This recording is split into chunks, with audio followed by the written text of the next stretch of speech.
Karim Benzema. Un nom qui évoque la classe, la résilience et une intelligence de jeu rare. Mais qui est vraiment l'homme derrière le mythe? Comment un jeune garçon de Bron est-il devenu l'un des plus grands attaquants de l'histoire du football? Bienvenue dans cette analyse complète du parcours exceptionnel de KB9. Tout commence à Lyon, dans le quartier de Terraillon. C'est là que le jeune Karim, issu d'une famille modeste, tape ses premiers ballons.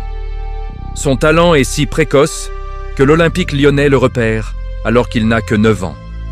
Il intègre le prestigieux centre de formation du club, où il fait rapidement parler de lui, non seulement pour sa technique, mais aussi pour son caractère bien trempé.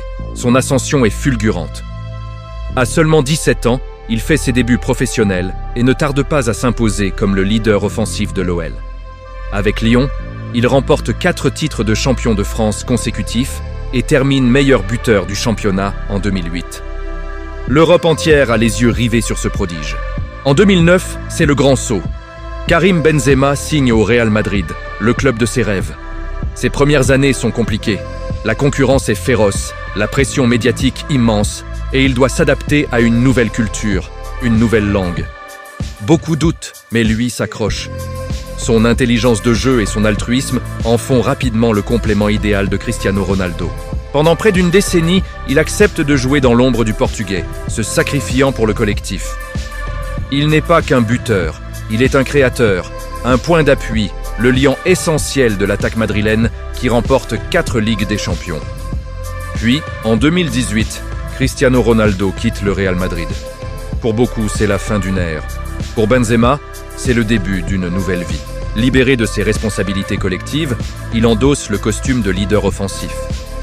Il se transforme, devient une machine à marquer, tout en conservant sa vision de jeu unique.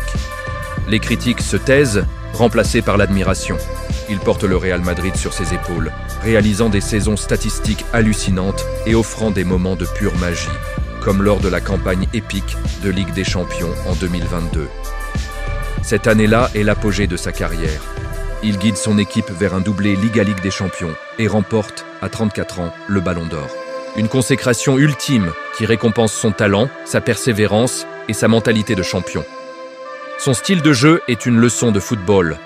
Une vision périphérique hors norme, une qualité de passe laser, un jeu en remise d'une justesse chirurgicale et un sang-froid glacial devant le but. Il n'est pas le plus rapide, ni le plus puissant, mais il est l'un des plus intelligents. Il comprend le jeu avant les autres. Son parcours en équipe de France est plus sinueux, marqué par une longue absence avant un retour inattendu pour l'Euro 2021. Malgré les polémiques, il a su prouver sa valeur, montrant une fois de plus sa capacité à rebondir et à répondre présent dans les grands moments. L'héritage de Karim Benzema va bien au-delà de ses statistiques impressionnantes. Il a redéfini le rôle de l'avant-centre moderne, prouvant qu'un numéro 9 peut être à la fois un finisseur redoutable et le cerveau de son équipe. Sa longévité au plus haut niveau est un modèle d'inspiration, le fruit d'un travail acharné et d'une confiance inébranlable en ses propres capacités. De Bron à la consécration mondiale, son histoire est celle d'un homme qui n'a jamais cessé de croire en son destin. Voilà, cette analyse est terminée. Si vous avez apprécié ce voyage dans la carrière de Karim Benzema, n'oubliez pas de liker, de partager et de vous abonner pour ne rien manquer de nos prochaines vidéos. Et pour vous, à quelle place se situe Karim Benzema dans le panthéon des plus grands attaquants de l'histoire? Dites-le nous en commentaire, on a hâte de vous lire.